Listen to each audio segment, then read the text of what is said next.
Hello, welcome to Petrol Media, and today we're going to discuss my two smaller MPCs and some of my decision making behind why I decided to go with the MPC One Plus. Some of you may know because it's obvious from my post recently that I picked up an MPC One Plus, and in order to pick it up, what I ended up doing was selling my Roland Phantom X to Guitar Center. I had the Phantom X6, and I love that keyboard. I really do love that keyboard. It's actually my second time owning that keyboard. It gave me access to a lot of great sounds and features, but of course, as technology advances, we have gotten to a point where a lot of those features have basically been improved upon in many other aspects by other products. Case in point, a lot of the synthesizers that are inside of it naturally have been emulated also by the plugin manufacturer UVI and Arturia. And of course, Native Instrument has a bunch of synthesizers that are amazing. In many of those cases, those synthesizers have improved upon the technology. One of the greatest things about having access to the amount of computing power we have these days, their ability to do something different with the same architecture. For example, many of you know that I'm a huge fan of Neve and SSL plugins, mainly because I've used the actual physical Neve and SSL devices in production many years ago. Well, a lot of plugin manufacturers have taken advantage of that and not only just emulated what the actual old original stuff did, but they've also went ahead and improved upon it by adding extra features. A great example of that is something like what Plugin Alliance does with almost all of their channel plugins nowadays, where they add a recorded version of like 32 different channels from a channel strip. So now, not only do you have the one channel strip or two channel strips, usually in pairs, because originally that's how it was. It wasn't a stereo per channel. It was one channel is mono. So if you wanted stereo, you had to use two channels. What they'll do is give you the ability to rifle through various emulations of each of those channels until you find a pair that you like. And that's a pretty awesome feature.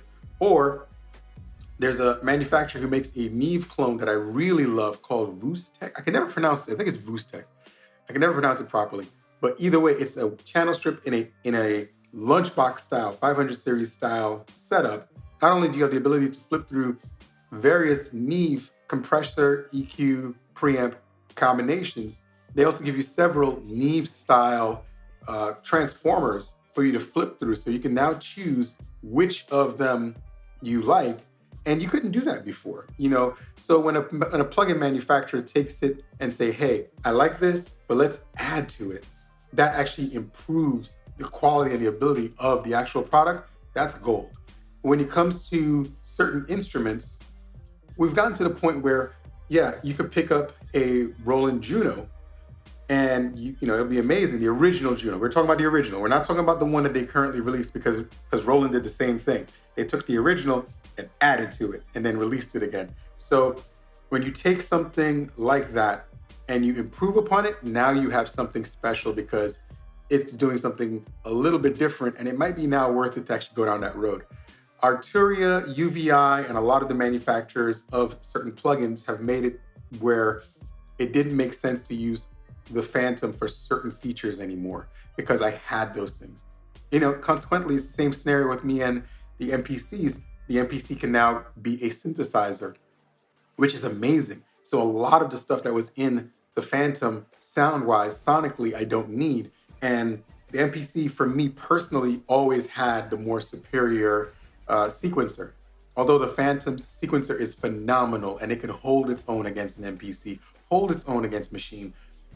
It was missing a little something. And the reality is the groove boxes that are the MPC or something like a Machine were just better. And then the same thing could be said for something like Jura. Jura is a great plug-in synthesizer, but because I already have the Arturia suite, the Native Instrument stuff, and the UVI synthesizer workstation with all of the sounds that come with it, I kind of don't need Jura.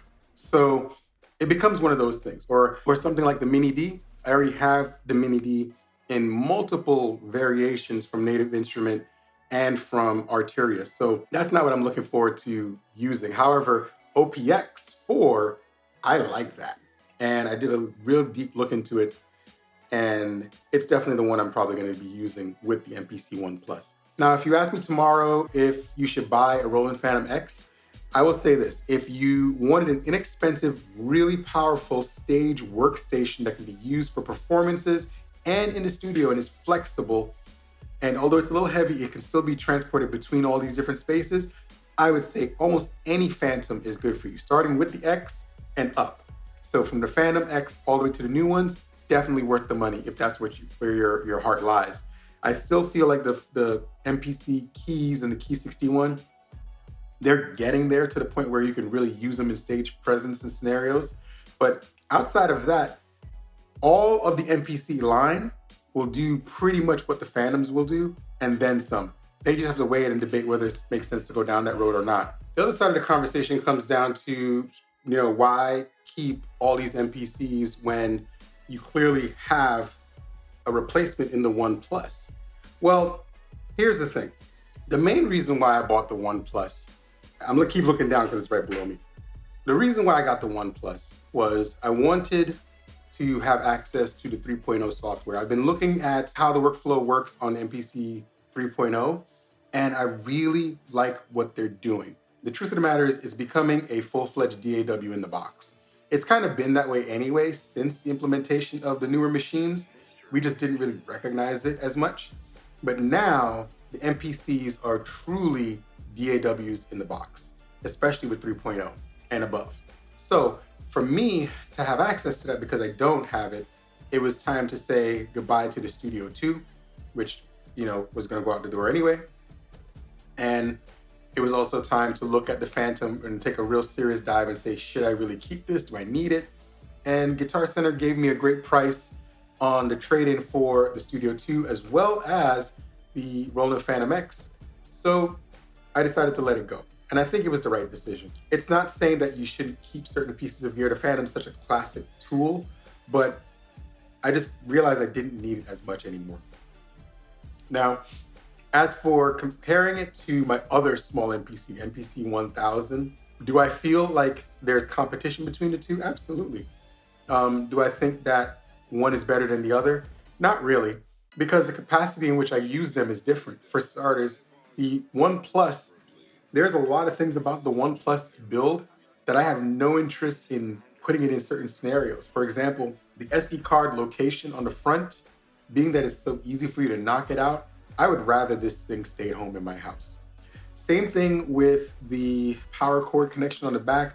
I don't want to be accidentally moving it around and drop it. I remember when the first MacBook Pros came out and they had the barrel connector, and I bought mine and I had it in the studio, and then I brought it home and I perched it on my bed like an idiot, and it fell off the bed, fell on the side, and it banged the side corner and completely ruined the side of that Mac. It bent it so bad, and luckily it still worked, but I couldn't warranty it because Apple has a whole rule with their warranty that they only repair internal issues. So because it had a physical damage on the side, I couldn't get it repaired. So I had to live with it for the next 4 years like that. And I did, because it worked, but it was a life lesson never to perch your devices anywhere. And since then, I have never put any of my devices in a precarious situation. And the One Plus, although it's a fairly well-built device, I realized that I didn't want to put it in that predicament ever, in any case, whatever. But with the 1000, I actually take it upstairs all the time, with the kids, and it works out well for me. I mean, for the most part, it's well lit. I can see everything clearly, and it's not so loud in the sense of like me clicking the buttons that it would interfere with the kids when they go to sleep, and they like me to stay in the room for a while before they actually leave. At the same time, during that time, I could be doing something. So the 1000 is my ultimate sketch pad. The One Plus is definitely in line with that thought process of being like the ultimate sketch pad. It is definitely the ultimate sketch pad. But for the most part, this is the capacity it's going to work in. The One Plus is going to replace the Studio 2. It's going to be the thing that I can use in standalone as well as connected to the desktop to do production work, and for me to learn how to use the DAW more efficiently. Because as much as I love the desktop version of MPC, I felt it was hindered by the Studio 2. And I've talked to a couple of the guys in the community who have it and use it exclusively with the the Live and with the X, and they all have a much better experience. And some have showed me some different tricks and features and why they use this with the actual software. So to me, it just made more sense. So I have both devices here, and what we're gonna do is a couple of things. For starters, we're gonna turn them on. The 1000 is battery powered. I have the ability to charge the battery. It gives me about 6 hours with the double battery scenario that's inside of here. The One Plus, it has to be plugged in. There is a battery option for this. I could buy an external battery to plug into it. So I might actually do that down the line, but I'm gonna do it for shutdown reasons, meaning let's say I'm in a scenario and I'm working in the studio and the power goes out, I won't lose my session. I can actually just shut it down safely. That's a great thing about having a laptop run the studio.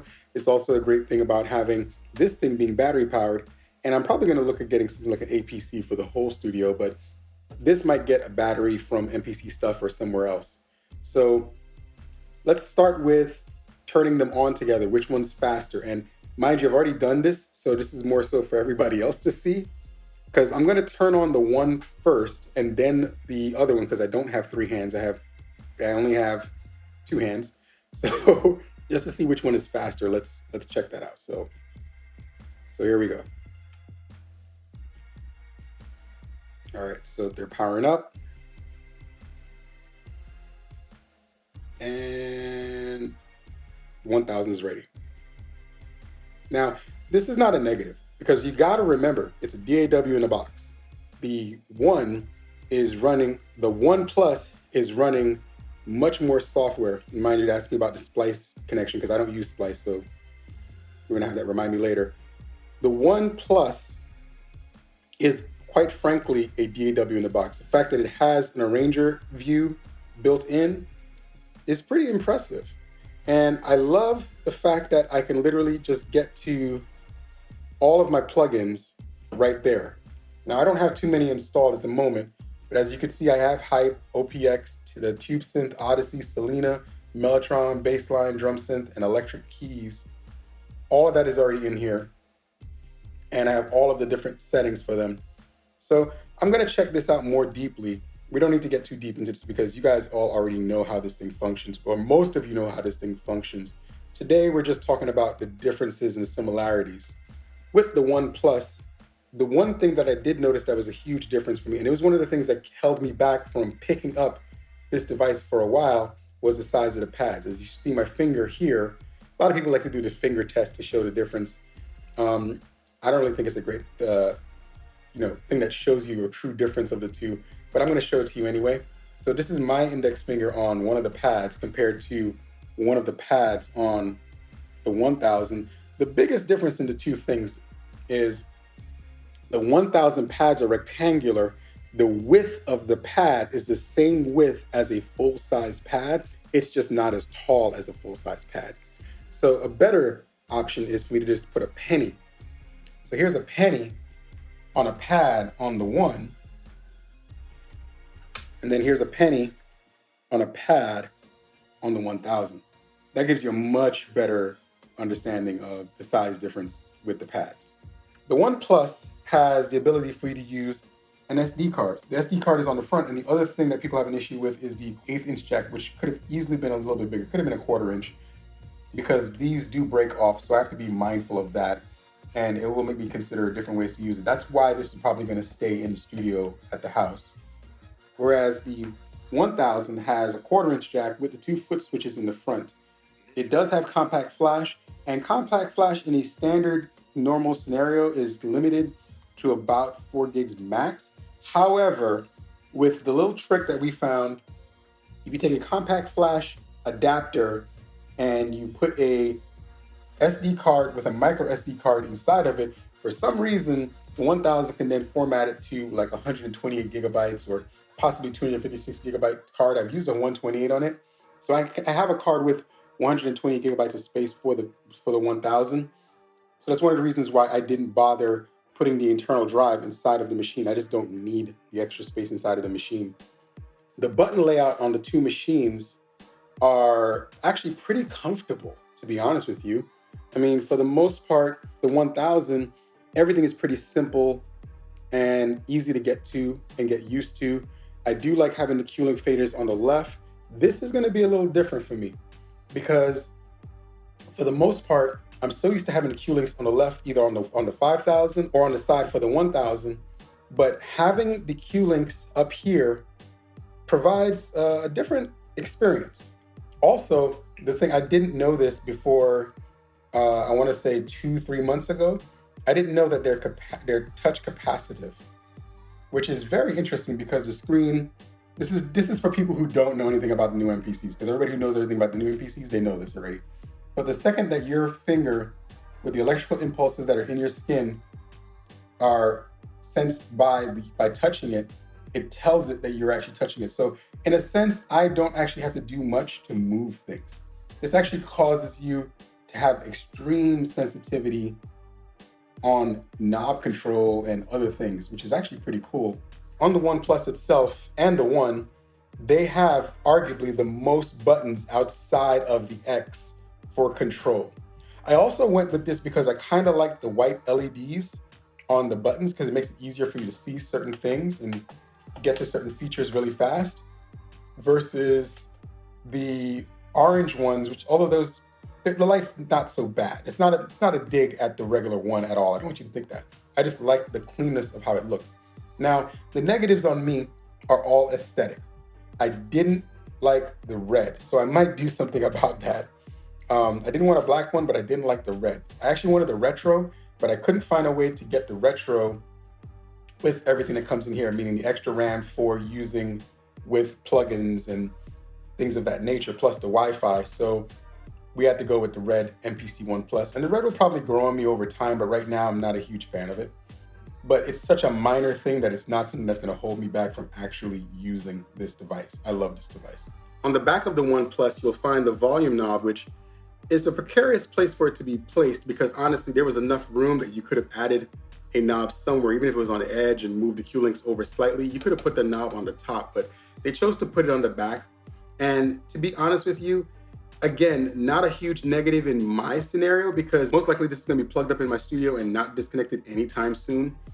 And I'm not really that worried about the volume not being on the back, but it is interesting that it is on the back. Same thing with the record volume being on the back.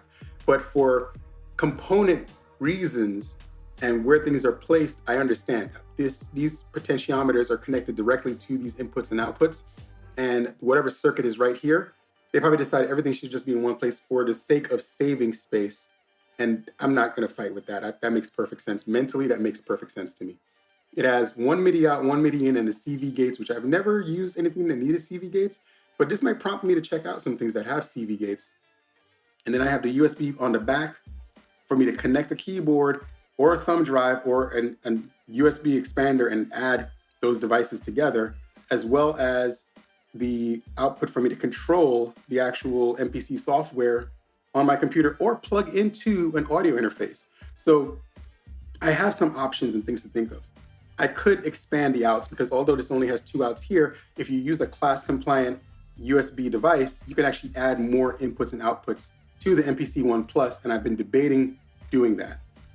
On the 1000, it's a little bit of a different scenario. I have the 2 record ins, I have the 2 outs, and I have the 4 extra mix outs. And with this scenario, you could actually have 6 outs running at the same time. You can set some things to stereos. Let's say I had 6 items that I wanted to export out of this device. I can literally say one could be panned left for left, one could be panned right for right, and the other 4 could be mono outs.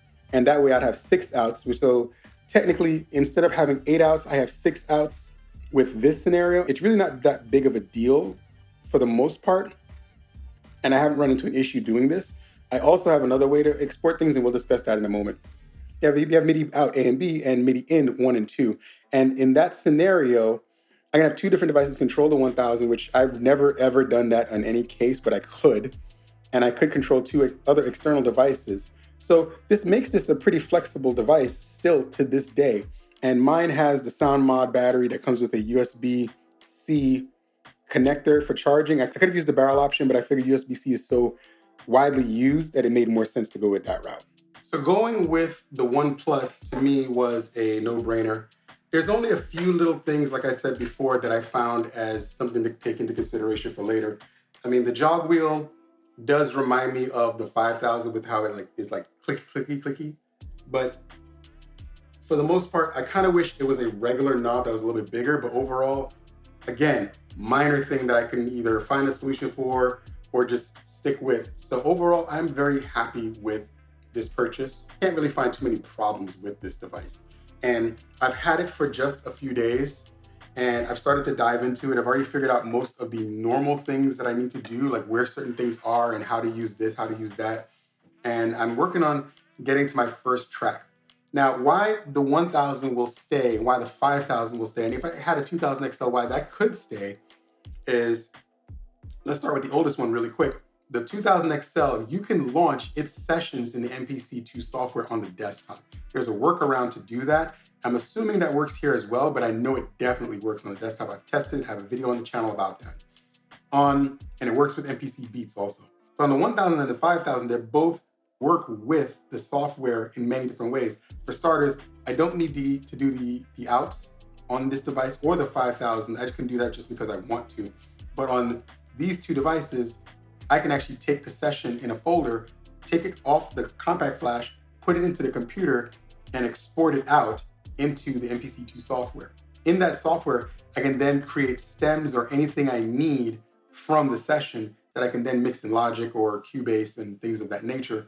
Or I can work with it in MPC3 on the MPC One Plus and finalize it here. I actually started recently diving into mixing on the MPC software, and I was actually pretty impressed once you started to really dig into it. It doesn't replace my DAW, at least that's in the version 2 version of it. I haven't tried it here. That's why I decided to give this a shot, because I kind of wanted to make sure I had an alternative option, because although I will pretty much always finish everything in Logic, I want to start doing more standalone scenarios with the MPC. And I think the way that the new software from version 2 to 3 functions, I think it was a good enough reason for me to consider picking up one of these devices. So far on my owner experience with this, I'm really liking it. I think it was a great choice. I think it was a good idea to move forward and out of some of the older things I've been using. So that's pretty much concludes my initial findings and thoughts on the One Plus. Like I said, a couple nights, I've loved it, and I think it was a good choice, and I don't regret stepping away from the Phantom. Also, it goes back to what I talk about where I say, if you have stuff and you're really not using it, you have to make that decision. Are you collecting it, or do you think that this is something you just don't need? And it's not, to me, it's not good to have money tied up in a physical form if you can use it somewhere else. I didn't have to put any money into buying this. That's the biggest thing. All I had to do was take my Phantom and trade it in, and I traded in the Studio 2, two things I would no longer need with a One Plus. And to me, that made perfect sense. And yeah, overall, I think it was a great choice. I'm excited and I hope you guys enjoy the journey with me. So we're gonna go ahead and move into this for now. You will see a few more videos on the channel with the Phantom because I did a couple of tracks with the Phantom. You'll definitely get to see its flexibility in action, especially the one with the 5000 and Phantom paired together. That was a pretty special video. But even that was still not enough for me to say, keep the Phantom and hold on to it. It was just reality time, let's move forward. And so you really do have to do that kind of calculating in your head, weigh those things and make those decisions. Don't just keep doing the same thing over and over. Unless it's a piece that truly works and there's just, you know what, no reason to change anything at all. So if you like what I've been talking about, like, share, and subscribe. Join me next time. And also, don't forget to check out anything on my website. I know I haven't updated anything in a while. I need to start making some sample packs. I wonder how we're gonna make some of these sample packs. Catch you later. See you soon.